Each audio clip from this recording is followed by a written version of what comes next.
Estamos de volta, hoje conversando com Flávio Gonzalez, que é executivo de negócios do Instituto Jô Clemente. Flávio, a lei de cotas é pelo número de funcionários. Ela existe uma forma de se contratar pessoas já em cargo executivo, cargos de chefia dentro da empresa, ou todos eles têm que entrar lá pelo piso? A empresa, ela pode contratar, né? Quer dizer, o compromisso da pessoa é numérico, né? Da pessoa, aliás, não, da empresa, né? A empresa tem que ter a cota obrigatória de pessoas com deficiência e essa cota, ela pode incidir sobre quaisquer cargos, né? O que acontece muito, né? E isso não deixa de ser também uma expressão do capacitismo, né? Do preconceito que existe contra a pessoa com deficiência no Brasil e em boa parte do mundo, né? O que acontece geralmente é que a pessoa é sempre contratada para vagas mais simples, né? Vagas que muitas vezes, inclusive, estão muito abaixo do seu perfil, do seu potencial, né? Existem pessoas com deficiência muito bem preparadas que podem assumir cargos executivos, cargos de diretoria, enfim, né? Mas não é a regra, né? Normalmente as pessoas têm ocupado cargos operacionais e existe uma dificuldade maior, né? Que é aí que entram os nuances, né? Quer dizer, muitas vezes a empresa cumpre a lei de cotas dessa maneira, ou seja, contratando pessoas na sua base, né? Até porque esse é um caminho mais fácil, num certo sentido, mas depois a pessoa fica estabilizada ali, ela fica, né, ela não cresce dentro do contexto interno da empresa, não existe muitas vezes um programa de carreira, né, uma progressão no trabalho, como às vezes ela vê os próprios colegas progredindo e ela não. Isso também são esses detalhes que acabam criando a dificuldade, porque aí no longo prazo você acaba perdendo um pouco o estímulo, a motivação para a sua dedicação, para o seu empenho no trabalho, né? Você cria uma condição ali onde você, de alguma forma, desfavorece o desenvolvimento profissional da pessoa. Então, esse é um problema que a lei não alcança, porque a lei não, ela não vai estabelecer que nível hierárquico a pessoa precisa ter, né? Mas é uma das consequências dessa cultura que nós temos que não valoriza ainda muito a diversidade humana, Eu né? sempre, bom, eu acho que isso é uma coisa que todos nós concordamos desde 2004 que a gente atua mais fortemente nessa questão da lei de cotas, eu particularmente lá com a criação da Secretaria da Pessoa com Deficiência e tudo mais, nós sempre achamos que a lei de cotas é uma lei burra, né? É uma lei que ela determina que seja contratada e ponto, não diz mais nada. Então, obviamente, que ela precisava de uma atualização, sim, mas uma atualização com olhos aquele nada por nós sem nós, ok? As Exatamente. pessoas com deficiência olhando essa atualização para que não haja também uma deterioração da lei, né? Uma Perfeito. atualização. Baseado nisso, na época nós falamos, olha, tem empresas que têm dificuldade, empresas que trabalham com plataforma marítima, empresas de segurança, empresas de transporte, elas têm realmente dificuldade em fazer cumprir exatamente porque a lei é seca, a lei não dá alternativas. Então, na época, cheguei a conversar, inclusive, com a doutora Lucila sobre isso, para a gente criar uma cooperativa. Uma cooperativa, por exemplo, as empresas, todas as empresas da área de segurança, fazer uma cooperativa e nessa cooperativa a produção de uniformes, a produção de vassouras, de rodo, de pano de chão, de caps e tudo mais que seriam produtos que essas empresas utilizam. As empresas de segurança, as empresas de limpeza, e ali seria contratado as pessoas com deficiência, elas estariam realmente prestando serviço para essa empresa. Eu acho que era uma saída, mas a gente não conseguiu avançar com essa ideia também, né? Não conseguiu avançar. Uma cooperativa dessas empresas de segurança e limpeza, uma cooperativa de outras empresas de transporte, por exemplo, que dê emprego e que faça cumprir a lei de cotas. Porque, na minha opinião, não sei se eu estou errado, na minha opinião é o seguinte, você deu um emprego para o cara e ele tem possibilidade de crescer, é o suficiente, né? Não precisa ser lá dentro da empresa. Hoje, o Instituto Jô Clemente atua dentro das empresas. Vocês conscientizam os diretores de que precisa existir um plano de carreira? Sim, primeiro, aproveitando que você falou da questão do cargos de liderança executivos, né, gostaria só de... São alguns dados históricos que eu gosto sempre de resgatar, né, para provar que a pessoa pode estar na liderança, né. Eu sempre costumo dizer o seguinte: o único presidente nos Estados Unidos que foi eleito 4 vezes consecutivas foi o presidente Roosevelt, né, que era cadeirante, e antes ainda de ser presidente, ele tinha sido governador de Nova York, né. Sim. Depois deles foi proibido. Acho que nenhum outro presidente norte-americano ficou 4 mandatos, né? Então, acho que isso fala um pouco da competência. Também tivemos 3 imperadores romanos com deficiência, né? E o faraó mais popular da história, que é Tutancâmon, também era uma pessoa com deficiência. Então, a história mostra que uma deficiência não impede ninguém de ser líder, né? Realmente, isso muitas vezes tudo é fruto de um estigma que existe na nossa sociedade moderna, né? Na sociedade capitalista que nós vivemos, né? E sim, nós do Instituto Jô Clemente, em que pese o fato de que nós trabalhamos com um público com deficiência intelectual, né? Que provavelmente não chegaria tão facilmente, por exemplo, num cargo executivo, né?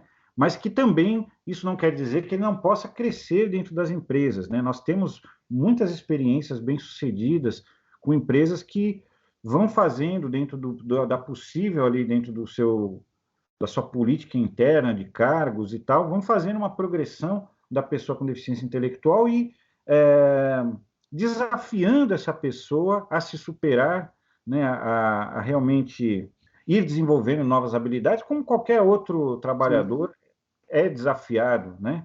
E aí pode crescer. Então, nós fazemos sim, né, todo o trabalho do Instituto Jô Clemente, ele visa não só apoiar as pessoas e a empresa para o cumprimento da cota, mas principalmente criar uma cultura inclusiva, né? Desconstruir essa ideia capacitista de que a pessoa ela tem que ficar ali na função Ela é mais operacional limitada. possível. Exatamente. O que acontece quando a empresa não cumpre a lei de cotas? Bom, no primeiro momento, né, é sempre bom dizer que a fiscalização do trabalho, né, você citou aí a figura do Dr. Cal, né, Dr. José Carlos do Carmo, né, que a ideia não é chegar e multar, né, a ideia sempre tem sido da fiscalização estabelecer um prazo para que a empresa cumpra a cota. Nenhuma empresa foi multada na primeira fiscalização, né, pelo menos pela atuação aqui de São Paulo. Né? Agora, se a empresa realmente não cumpre, aí ela recebe multas, né? E, em última instância, ela vai ser processada por discriminação pelo Ministério Público do Trabalho, que muitas vezes vai abrir uma ação civil pública. Que tinha uma ação muito firme da doutora Denise Lapola. Perfeito, perfeito. E, Não sim, sei, não sei se ela ainda está no Ministério Público, se já se aposentou, mas ela tinha uma atuação muito forte também. houve um tempo em que o Ministério Público do Trabalho ele direcionou para auditores específicos esse tema, né? E a doutora Denise foi uma pessoa realmente fundamental. Ela continua, mas não só com esse tema, né? Mas temos a doutora Adriane, né? Enfim, uma série de... a doutora Valdirene, né? Que são pessoas que realmente... Porque é isso que muitas vezes a população e até algumas empresas não entendem. A cumprimento da lei de cotas ela é fiscalizado por 2 órgãos, né? Um é a fiscalização do trabalho, né? Que hoje está no Ministério da Economia, né? Agora em fase de Vão mudança de separar de novo, novo. né? Porque realmente não existir um Ministério do Trabalho é algo muito estranho, né?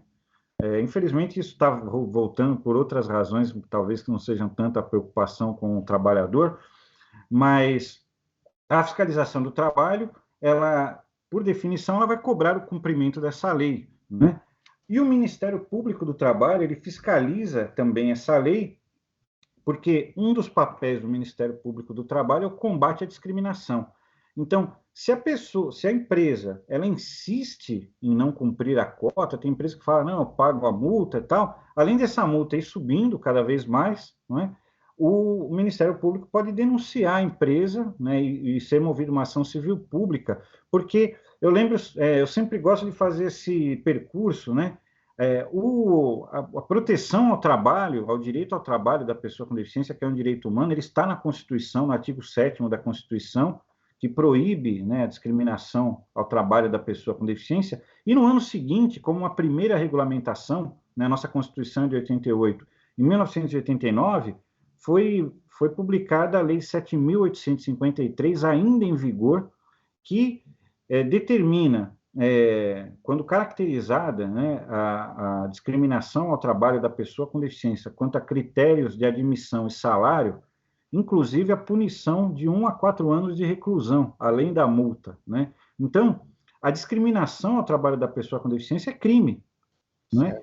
E se a empresa realmente insiste em continuar essa discriminação, ela pode ser penalizada criminalmente. Ô Flávio, só para a gente encerrar, uma pergunta muito importante. Como é que tem sido a atuação dos sindicatos? Eles estão ajudando ou estão atrapalhando?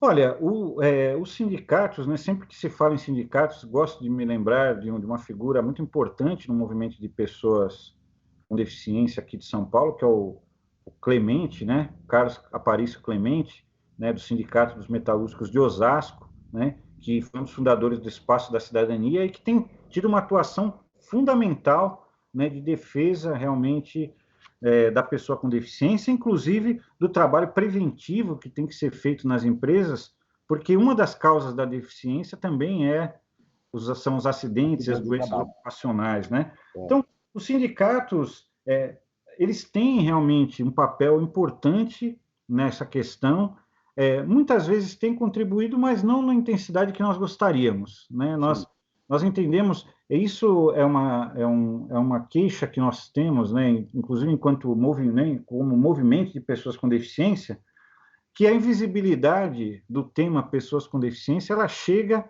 até no nível das lutas dos trabalhadores, né? Você vê que outras pautas são reivindicadas muitas vezes, mas nem sempre esta pauta, embora as centrais sindicais, né, as centrais sindicais, elas têm núcleos de defesa da pessoa com deficiência, mas a gente não vê uma briga contundente por isso, né? E a gente precisa que isso seja mais assertivo, mais intenso, né? Ok, Flávio. Muito obrigado pelo seu trabalho, obrigado pela entrevista, e eu espero que a sua luta seja mais, assim, digamos, mais vitoriosa, que a luta é grande, mas precisa ser mais vitoriosa, contar com apoio. O nosso apoio, você pode ter certeza que já pode contar. Sem dúvida. Eu quero agradecer em nome do Instituto Jô Clemente, né? Nós temos, né, conseguido muitos êxitos ao longo dos anos, né? Temos feito aí uma média de 400 inclusões por ano e, com certeza, a gente sempre tem tido seu apoio, né? E isso nos honra muito, né? Conte sempre conosco. O Instituto Jô Clemente está de portas abertas para você e para todos os telespectadores. Obrigado. Nós conversamos com Flávio Gonzalez, que é executivo de negócios do Instituto Jô Clemente. Obrigado, Flávio. Obrigado a você de casa e nós esperamos vocês na próxima semana. Um abraço e até lá.